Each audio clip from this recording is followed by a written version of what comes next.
Pemirsa pemargin peraturan daerah utawi Perda Indik Busana Adat Bali saha nganggen bahasa Bali patut kelimbakang becik utamanya ne ring tengahing zaman modernisasi tur digitalisasi.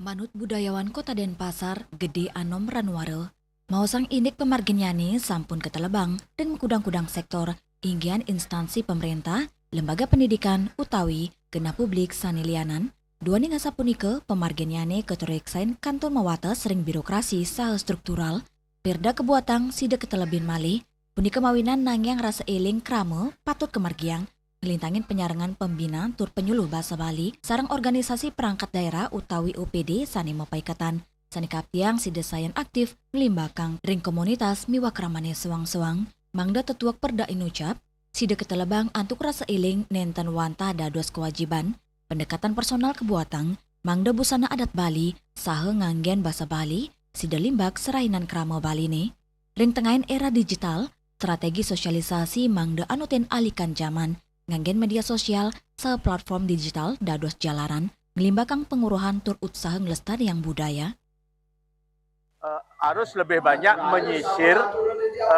ke personal, yaitu ke keluarga-keluarga, mungkin puri-puri, gerio-gerio, yang notabene-nya adalah dulunya sebagai pusat seni, budaya, dan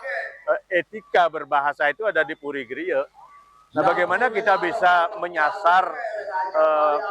hal-hal yang paling vital ini sebagai untuk mengoptimalisasi pemanfaat atau perda yang tentang bahasa Bali dan tentang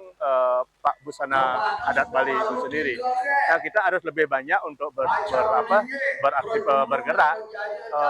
memberikan suatu pembinaan ketok tular kepada masyarakat, khususnya di personal, keluarga, gerio, puri, dan beberapa lembaga-lembaga yang memang bergerak di bidang seni dan budaya itu sendiri. Melarapan pemargi inucap, ngelimbakang perda nenten wantah memargi normatif, nanging taler ngukuang identitas budaya Bali, sani ngelantur ring tengahin globalisasi. Hendra, Bali TV.